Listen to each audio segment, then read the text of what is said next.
오늘 첫 열매의 고백이라는 제목을 가지고 맥주 감사절 말씀을 함께 나누기를 원합니다. 여러분, 아메리칸 드림이라는 얘기를 들어보셨죠? 제가 아메리칸 드림이라는 검색어를 가지고 이미지를 찾아봤더니 대부분 이미지가 저렇게 생겼습니다. 미국의 국기가 나오고 자유의 여신상이 서 있고 맨하탄의 강변들이 보여지는 그런 사진들이었습니다. 아마 저 그림이, 저 사진이 미국의 아메리칸 드림을 상징한다라고 생각되어집니다. 자유의 여신상이 상징하는 것처럼 자유와 평화를 상징하고 있고, 또 맨하탄 거리와 같이 부유하고 풍부해지는 그런 것, 그 아마 미국인들의 꿈이지 않을까 생각되어집니다. 이 아메리칸 드림이라는 이 단어는 역사가이자 저자인 제임스 트러슬로우 애덤스가 했던 그 책에서 나왔는데요. 그러니까 출간한 에픽 오브 아메리카에서 그는 아메리칸 드림이란 문구를 처음 쓰게 되었습니다. 이 아메리칸 드림이란 무엇이냐? 모든 사람이 부유하고 풍족한 삶을 살고 개인의 능력과 성과에 대한 합당한 보상이 존재하는 꿈의 땅을 말합니다. 이렇게 표현하고 있었는데요. 우리 미국에 살고 있진 않지만 우리 나름대로의 각자의 아메리칸 드림을 꿈꾸면서 살아가고 있습니다. 코리안 드림을 꿈꾸고 있고 서울의 드림을 꿈꾸면서 살아가고 있습니다. 저는 맥주 감사절을 맞이하면서 이 아메리칸 드림이 무엇일까? 원래의 아메리칸 드림이 무엇일까? 아드 폰테스 아메리칸 드림이 무엇일까? 그런 생각을 해보게 되었습니다. 16세기, 17세기는 종교개혁이 일어나던 그런 시기였습니다. 그 종교개혁의 바람이 영국 땅에도 불어오게 되었는데요. 유럽 전체가 종교개혁 바람이 불었고 특별히 영국 땅 가운데 그런 일들이 일어나게 되었습니다. 영국에서도 헨리 8세 이혼 문제로 1534년에 영국 성공회가 만들어지고 로마 캐톨릭과 단절하는 일이 일어나게 되었습니다. 그러나 그 이후에 메리 여왕이 집권하면서 다시 캐톨릭으로 회귀하게 되었고 도리어 성공의 사람들을 핍박하고 죽이는 피해 메리의 그런 일들이 있었던 것을 우리는 잘 알고 있습니다. 그 이후에 핍박받은 이들이 두 부류로 나눠지게 됩니다. 성공에 그대로 남아서 그럼에도 불구하고 신앙을 지켜야 되는 그룹과 거기서 떠나서 새로운 신앙의 공동체를 이루어야 된다는 공동체로 나뉘게 되었습니다. 신앙의 자주를 차려서 네덜란드로 이주했다가 1620년에 메이플라워를 타고 신대륙으로 가서 아메리칸 드림을 이루게 됩니다. 그게 바로 미국인 거죠. 여러분, 진정한 아메리칸 드림은 무엇일까요? 그거는 부유해지는 것보다는 신앙의 자유를 찾아서 떠났던 것이 진정한 아메리칸 드림이었다는 것을 우리는 알게 되는데요. 우리 신앙인에 의해서 아메리칸 드림은 무엇일까요? 우리 그리스도인에게서 진정한 아메리칸 드림은 신앙의 자유라는 것입니다. 그리고 삶의 감사라는 것이 우리 크리스찬의 드림이어야 된다는 것을 우리는 알게 됩니다. 오늘 우리는 맥주 감사절을 맞이하고 있는데 이 맥주 감사절은 이스라엘 절기 3대 절기 중에 하나입니다. 그 얘기는 굉장히 중요한 절기이다, 이런 얘기로 볼 수 있는데요. 출애굽기 34장 22절 23절 다시 한번 읽도록 하겠습니다. 같이 읽습니다. 77절 곧 맥주의 초실절을 지키고 수상절을 지키라. 너희의 모든 남자는 매년 3번씩 주 여호와 이스라엘의 하나님 앞에 보일지라. 그죠? 맥주 감사절은 보리추수를 마치고 감사여서 드리는 절기입니다. 6월절 후에 7주가 지난 50일에 지키는 절기이기 때문에 77절이다 이렇게 이야기하기도 하고 오순절이다라고 이야기하기도 합니다. 또한 첫 수확을 거두어서 드리는 날이기 때문에 초실절이다 이렇게 표현하고 있습니다. 그러면 같은 말이 뭐가 있을까요? 맥주절, 77절, 오순절, 초실절 같은 날인데 그 어떻게 보느냐에 따라서 의미를 다르게 해서 다르게 불려주고 있음을 보게 되는데요. 첫 열매를 드림에 대한 얘기들을 함께 나누기를 원합니다. 한국 교회 안에는 첫 열매를 드리는 전통들이 있어 왔습니다.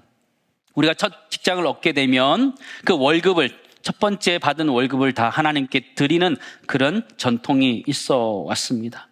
예전에는 그런 것 같은데 지금은 어떻게 하는지 잘 모르겠습니다. 요즘 사람들은 어떻게 그 월급을 다 드릴 수 있느냐 그렇게 생각할 수 있을 것 같아요. 왜냐하면 그런 헌금을 드린 적이 없기 때문이죠. 그러나 반대로 생각해 본다면 첫 직장을 가지고 첫 월급을 타서 그걸 하나님께 드린다는 그 의미를 생각한다면 그 의미는 굉장히 중요하고 한 번만 할 수 있는 것이다 라는 생각을 한다면 그 첫 열매를 하나님께 드리는 것은 굉장히 의미가 있다라는 생각을 해보게 됩니다. 첫 번째 예물을 드린다, 첫 열매에 그 결실을 드린다라는 의미가 무슨 의미인지 저와 함께 살펴보기 원하는데요. 첫 번째는 첫 열매를 드린다는 이 고백은 하나님께 먼저 드린다는 고백이 그 안에 담겨져 있습니다. 이 첫 번째 열매를 함께 드린다라는 것은 우선순위를 이야기하는 것입니다. 내가 하나님께 먼저 드린다, 그런 이야기를 하는 것이죠. 레위기 2장 말씀 보실까요? 너는 첫 이삭의 소재를 여호와께 드리거든 첫 이삭을 볶아 찌은 것으로 내 소재를 삼되 그 위에 기름을 붓고 그 위에 유황을 더할지니 이는 소재니라. 그렇죠. 성경에 보면 첫 열매로, 첫 이삭으로 하나님께 드리라, 이런 구절이 굉장히 많이 나와 있음을 보게 됩니다. 너는 첫 이삭의 소재를 드리라, 이렇게 말하는 그 얘기는 우선순위를 이야기하는 거예요. 우선순위를. 공동체 예절 가운데 저는 늦게 오는 사람에게 음식을 어떻게 남기느냐가 중요하다는 생각도 저는 하게 되는데요. 우리는 함께 식사할 때 늦게 오는 사람을 위해서 음식을 남겨둘 때가 있습니다. 어떻게 남기느냐? 두 가지 방법이 있습니다. 첫 번째, 먹을 만큼 먹고 남긴다. 두 번째, 미리 덜어서 남긴다. 여러분, 어떻게 남겨야 될까요? 미리 덜어서. 네. 그러면 얼마나 좋을까요? 그죠? 맛있는 게 있어도 그렇게 하시는 거죠. 저는 최전방 철책선에서 근무하였습니다. 소속 부대는 철책선에서 후방으로 한 10km 정도 뒤에 떨어져 있었지만 최전방 철책선에 3개 소대가 돌아가면서 들어가고 근무하게 되었습니다. 저는 관측병이었기 때문에 결국 파견 나온 사람들과 함께 철책선에서 타 부대원들과 함께 한 10여 명 벙커 생활을 하게 되었습니다.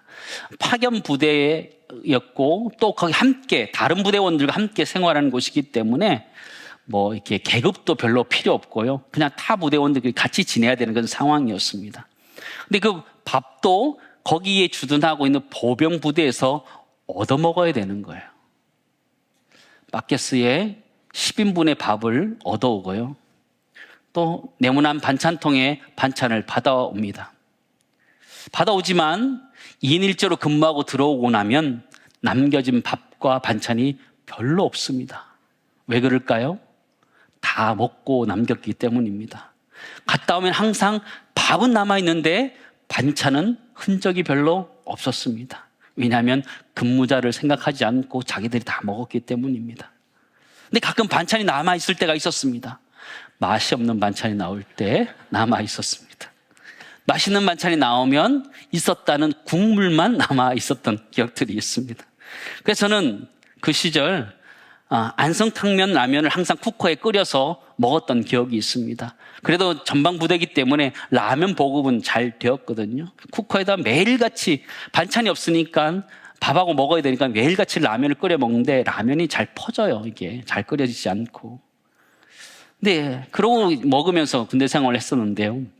그 제대한 이후에 5년 이상 안성탕면을 안 먹었습니다. 먹을 수가 없었습니다. 왜냐하면 그때 생각이 자꾸 나기 때문에. 지금은 잘 먹습니다. 남은 것을 먹는 것, 우리 기분 좋아요, 안 좋아요? 기분이 좋지 않습니다. 똑같이 남아있는 것이지만 덜어낸 것과 남긴 것은 완전히 다르다는 생각을 해보게 되는데, 다른 사람을 배려한다면 먼저 덜어놓는 것, 그게 가장 기본적인 예의이지요. 저는 하나님과의 관계 속에서도 그렇다는 생각을 해보게 됩니다. 여러분, 하나님께 드리는 예물을 먼저 덜어놓습니까? 아니면 남으면 드립니까? 예, 답 안 하셔도 됩니다. 예. 우리는 살아가면서 정말 수고하고 애써서 돈을 벌게 됩니다. 그러면 그 돈에서 가장 먼저 제하는 것, 그것이 내가 가장 중요하게 생각하는 것이다라는 것을 우리는 잊지 말아야 됩니다. 여러분의 재정에서 가장 먼저 제하는 것이 무엇입니까? 하나님께 드리는 예물입니까? 아니면 카드값입니까? 제일 먼저 제하는 게 카드값이라면 다시 한번 생각해 보아야 됩니다. 목사님, 카드값 안 낼 수가 없습니다. 안 내면 연체료가 붙습니다. 헌금은 연체료가 붙지 않지 않습니까?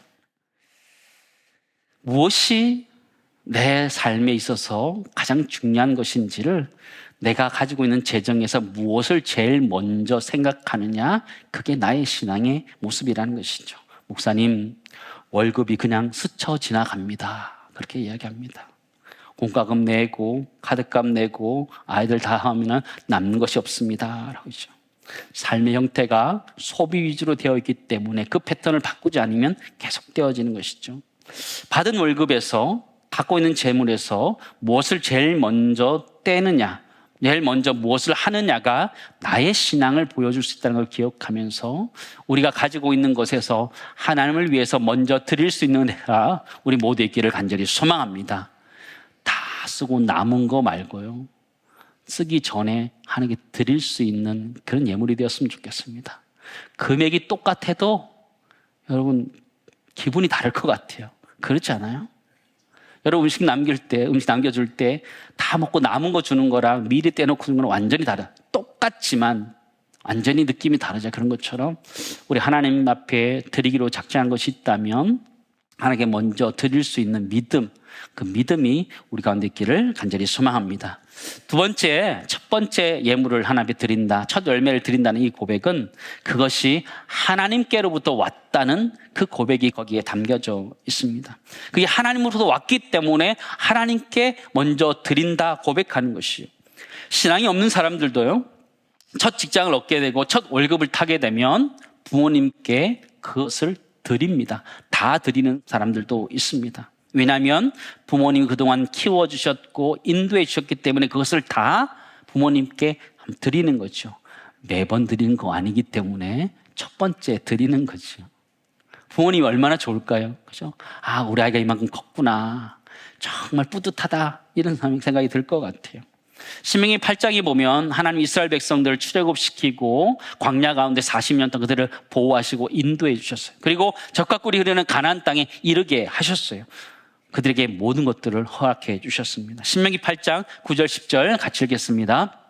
내가 먹을 것을 내게 아무 부족함이 없는 땅이며 그 땅의 돌은 철이요 산에는 동을 캘 것이라. 내가 먹어서 배부르고 내 하나님 여호와께서 옥토를 내게 주셨으므로 말미암아 그를 찬송하리라 말씀하는 거죠.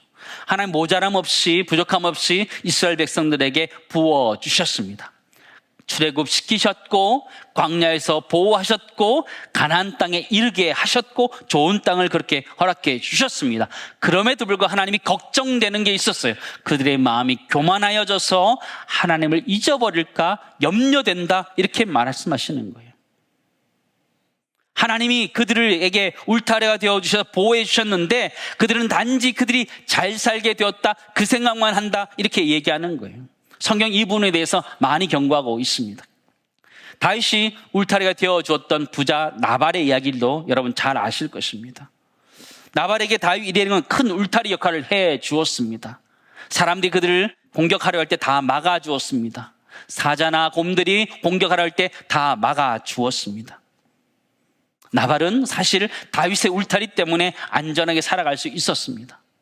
나발이 양털을 깎을 때가 되었습니다. 그때 다윗 일행이 얻을 수 있을 것이 있을까 사람을 보내게 됩니다. 그러나 이 나발은 거절합니다. 다윗 일행이 울타리에 띄워줬음을 거절하고 부인하는 그런 모습을 보게 되죠. 결국 그의 말대로 그는 미련한 자고 그의 이름대로 미련한 자였고 결국 하나님이 치셔서 죽게 됨을 보게 됩니다. 또 신화에 가면 추수할 것이 너무 많아서 새로운 창고를 짓는 부자의 이야기도 등장하게 됩니다.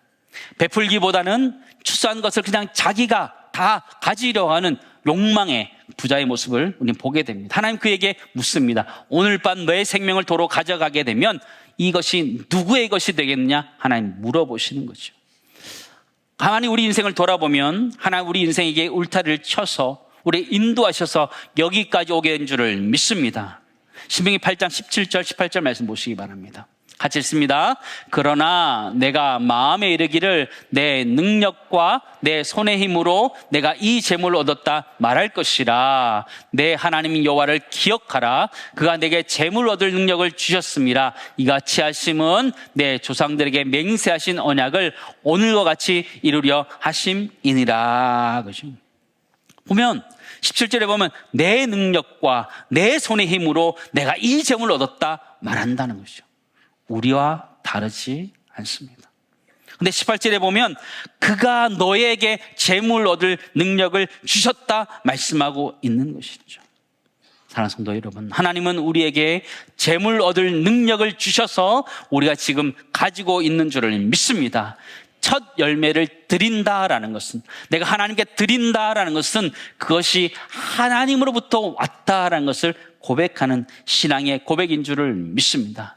여러분, 찬송가 301장 지금까지 지내온 것 1절 가사 보시면 이렇게 되어 있습니다. 지금까지 지내온 것 주의 크신 은혜라. 한이 없는 주의 사랑 어찌 그리 말하랴. 그 다음 뭐라 그래요? 자나깨나 주의 손이 항상 살펴주시니 모든 일을 주 안에서 형통하게 하시네. 아멘. 우리 1절만 우리 같이 불러볼까요? 지금까지 지내온 것, 지금까지 지내온 것 주의 크신 은혜라. 한이 없는 주의 사랑 어찌 이루 말하랴. 자나깨나 주의 손이 항상 살펴주시고 모든 일 주 안에서 형통하게 하시네. 아멘. 우리가 지금까지 지내온 것 하나님의 크신 은혜 때문인 줄을 믿습니다. 이 찬양의 고백처럼 자나깨나 주의 손이 항상 살펴주시고 모든 일을 주 안에서 형통하게 이끄셨다 고백할 수 있는 우리 모두가 되기를 간절히 소망합니다. 우리 이 땅에 태어날 때 아무것도 가지고 태어나지 않았습니다. 그러나 지금 우리는 무언가 가지고 세상을 살아가고 있습니다. 그렇다는 것은 하나님 나에게 주셔서 살아가고 있다는 것을 여러분 잊지 않으셨으면 좋겠습니다. 세계가 100명의 마을이라는 책을 근거로 보면 여러분 지갑에 돈이 있으면 상위 8%의 부자라고 합니다. 뭐 그 정도 부자, 우리 상위 8%는 들어요. 여러분 지갑에 돈이 있으십니까? 카드가 있으십니까? 전 세계 사람들 중에 8%의 부자랍니다. 여러분 어깨 좀 펴시죠. 내가 이 정도 사는데 그죠? 전 세계 8% 안에 들었는데 어깨 좀 펴시고 좀 사시죠. 네. 내가 가지고 있는 것에 대해서 깊은 감사가 우리 가운데 있기를 간절히 소망합니다. 마지막 세 번째, 첫 열매를 하나님께 드리는다는 이 고백은 과거, 현재뿐만 아니라 미래까지도 하나님께 맡긴다라는 내용이 담겨져 있습니다.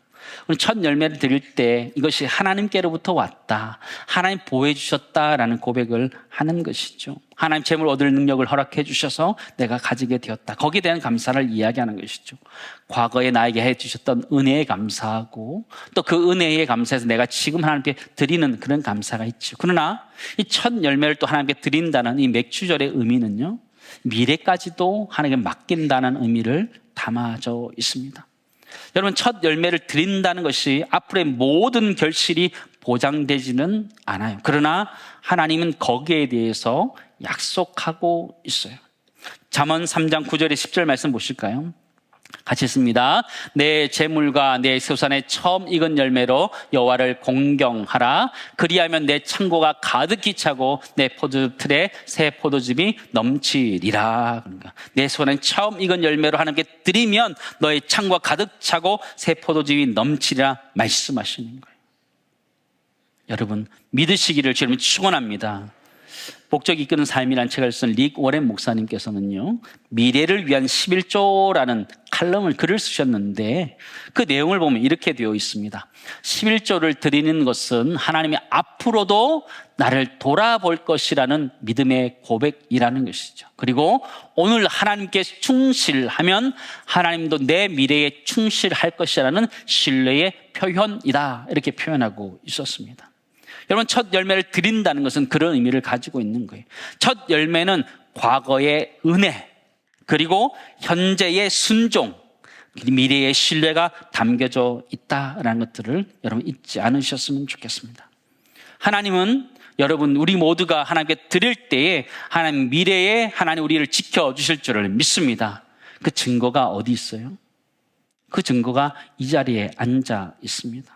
여러분, 모태 신앙을 가지신 분들이 계실 겁니다. 부모님 때부터 신앙을 가진 분들이 계실 것입니다. 근데 가만히 돌아보면 그분들의 축복된 삶을 보면 부모님 세대의 헌신의 열매로 살아가고 있다라는 것들을 볼 수가 있습니다. 이 자리에 앉아있는 모태신앙의 삶들을 보면 그렇다 생각되어집니다.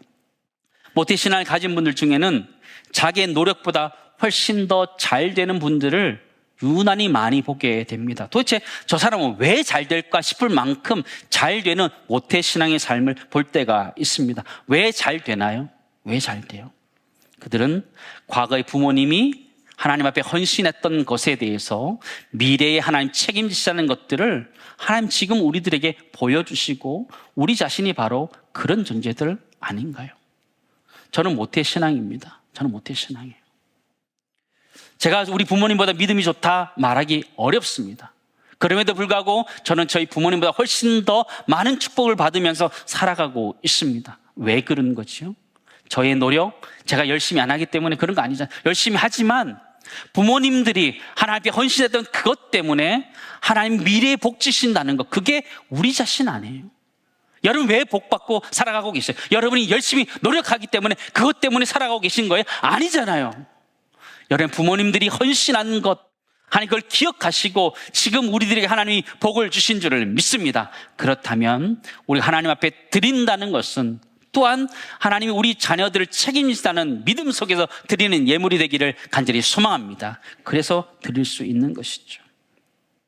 이 자리에 있는 우리 모태신앙들은 사실은 과거의 부모님들의 헌신 위에 서 있습니다. 우리 부모님들이 하나님께 드렸던 그 예물이 미래에 복 주실 것을 믿었기에 드렸고 그 복이 지금 우리들에게 와 있는 것입니다. 사랑하는 성도 여러분, 첫 열매를 드린다는 것은 내가 감사해서 과거의 은혜에 감사해 드리는 것도 있고 현재 믿음을 가지고 드리는 예물도 있지만 미래에 하나님이 분명히 지켜주실 거라는 믿음을 가지고 드렸을 때에 하나님 그것을 책임져 주시는 줄을 믿습니다. 여러분 자녀들을 축복하기 원하십니까?